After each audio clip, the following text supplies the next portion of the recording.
Schedule ప్రకారం అటు ప్రధాని మోడీ ఆ స్వాగతం పలికే కార్యక్రమం కూడా షెడ్యూల్ లేదు. కానీ చివరి మూమెంట్లో ఈ యొక్క షెడ్యూల్ అయింది. ఆ టైంలోనే ప్రధాని మోడీ నేరుగా అక్కడ ఉన్నటువంటి పాలెం ఎయిర్పోర్ట్కి వెళ్ళి వారికి స్వాగతం పలికినటువంటి ఆ దృశ్యాలు కూడా స్పష్టంగా కనిపిస్తుంది. కాబట్టి రేపు అనేక కార్యక్రమాలు కూడా ఏర్పాటు కూడా చేయడం జరిగింది. దాదాపు 4 కార్యక్రమాలు కూడా ఏర్పాటు చేశారు. ముఖ్యంగా హైదరాబాద్ హౌస్లో ఒక కార్యక్రమం కూడా ఏర్పాటు చేశారు. అందులో ప్రధాని మోడీతో పాటు ఇటు పుతిన్ ఇద్దరు కూడా కలిసి జరిగేటువంటి డీల్స్ సంబంధించినటువంటి అంశాలపై కూడా వారు చర్చించేటువంటి అవకాశం కనిపిస్తుంది. ముఖ్యంగా డిఫెన్స్తో పాటు ఇంకా ఆయిల్ సంబంధించినటువంటి అంశాలతో పాటు ఇంకా అనేక అంశాలతోటి ఒక ఎంఓఏ కుదిరేటువంటి అవకాశాలు ఉన్నట్టు కూడా తెలుస్తుంది సచిన్. కాబట్టి మొత్తంగా ఇది 2 రోజుల పాటు పర్యటన ఉన్నటువంటి నేపథ్యంలో ఢిల్లీ అంతా హైలైట్ కూడా ప్రకటించడం జరిగింది. దాదాపు ఢిల్లీ సెంట్రల్ ఢిల్లీ ఏదైతే ఉందో ఈ సెంట్రల్ ఢిల్లీలో ఉన్నటువంటి ప్రాంతాలను మాత్రం పోలీసులు తమ ఆధీనంలో కూడా తీసుకోవడం జరిగింది సచిన్.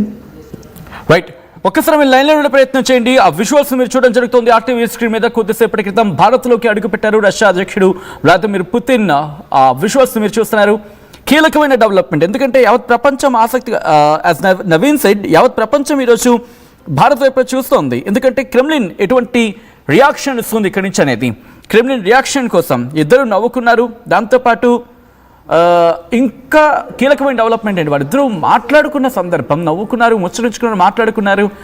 ఇప్పుడు ఎంఓయూస్ కూడా కుదిరే అవకాశం ఉంది. డిఫెన్స్కి సంబంధించి కీలకమైన డెవలప్మెంట్ చోటు చేసుకోబోతోంది. ఇప్పుడు ఆ విజువల్స్ మీరు చూడొచ్చు. ఇద్దరు ఆలింగనం చేసుకున్నారు, ఆ తర్వాత అక్కడ షేక్ హ్యాండ్స్ ఇచ్చుకున్నారు, ఆ తర్వాత ఇద్దరు కలిసి అక్కడి నుంచి బయలుదేరిన విజువల్స్. ఒకసారి ఈ విజువల్స్ చూస్తే చాలు, బహుశా ఇది ఎవరికో కాల్తున్నట్టుందేమో, మాడువాసన వచ్చే అవకాశం కూడా ఇక్కడ కనిపిస్తుంది. ఎందుకంటే ఆల్రెడీ మీకు అర్థమైంది కదా, పేర్లు చెప్తే మళ్ళీ పాపం వాళ్ళు మనోభావాలు దెబ్బతింటున్నాయి ఈ మధ్య వాళ్ళకి. కాబట్టి మీకు అర్థమైంటుంది ఎవరికో. ఒక ఇద్దరికైతే మాత్రం బాగా కాలుతుంది. మరి ముఖ్యంగా మన పక్కన ఉంటాడు కదా, వాడికి కష్టం, వాడు తట్టుకోలేడు ప్రస్తుతం. రాత్రి గుక్కపెట్టి ఏడుస్తాడేమో. విజువల్స్ మీరు చూడొచ్చు.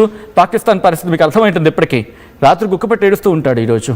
ఎందుకంటే రష్యాతో మైత్రి సంబంధం గురించి మాట్లాడుకునే క్రమంలో సోవియట్ ఎరా నుంచి భారత్తో అటువంటి మైత్రి సంబంధమే రష్యా కంటిన్యూ చేస్తోంది. సో ఇక్కడ నుంచి పుతిన్ ట్రిప్ గురించి మాట్లాడుకునే ప్రయత్నం చేస్తే, పుతిన్ టూర్ గురించి మాట్లాడుకునే ప్రయత్నం చేస్తే, ఆయన సెక్యూరిటీ టీం గురించి ఏకంగా 100 మంది సెక్యూరిటీ టీం కావచ్చు, అసిస్టెంట్స్ కావచ్చు ఉంటారు. వీళ్ళంతా 2 వారాల ముందు ఇక్కడికి వచ్చేయడం జరుగుతుంది. కొన్ని సందర్భాలు 2 నెలల ముందు కూడా వచ్చేస్తూ ఉంటారు. సో ఆ డీటెయిల్ ఇన్ఫర్మేషన్ అనేది వాళ్ళ సెక్యూరిటీ ప్రోటోకాల్ బట్టి ఉంటుంది. అయితే ఎందుకు ఈ విమానమే, ఈ IL-96ని ఎందుకు తీసుకొచ్చారు, ఎందుకు తీసుకొస్తారు, అసలు దీంట్లో PU అంటే ఏంటి మాట్లాడుకునే ప్రయత్నం చేస్తే, ఇది అడ్వాన్స్డ్ సెక్యూరిటీ సిస్టమ్ అన్నమాట. ఇది ఇల్యూషన్ IL-96 PU అనేది.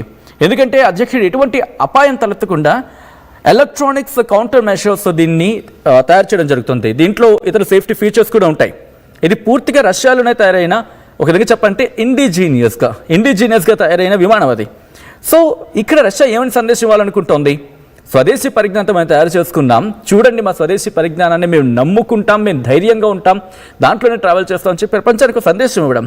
సో వాట్ ఇట్ షోస్, ఒకవేళ ఇండిజినస్గా అంటే మనం తమంతట తాముగా తయారు చేసుకున్న వస్తువు మీద అంత ధైర్యంతో వస్తున్నాడు అంటే దట్ షోస్ ఓకే ట్రస్ట్. ప్రపంచానికి కూడా వాళ్ళ దేశం ప్రోడక్ట్తో నమ్ముకొని, అంటే వాళ్ళ దేశంలో తయారైన విమానాన్ని నమ్ముకొని అంత సెక్యూరిటీ ప్రోటోకాల్ని తీసుకొని ఇంకో దేశానికి వెళ్తున్నాడంటే ఆ దేశంలో టెక్నాలజీ కావచ్చు, వాళ్ళ టెక్నాలజీ మీద ఎంత బేస్ అయ్యారు అని చెప్పి ఒక కైండ్ ఆఫ్ ఒక సందేశం, ఒక మెసేజ్ పాస్ చేయడం కదా.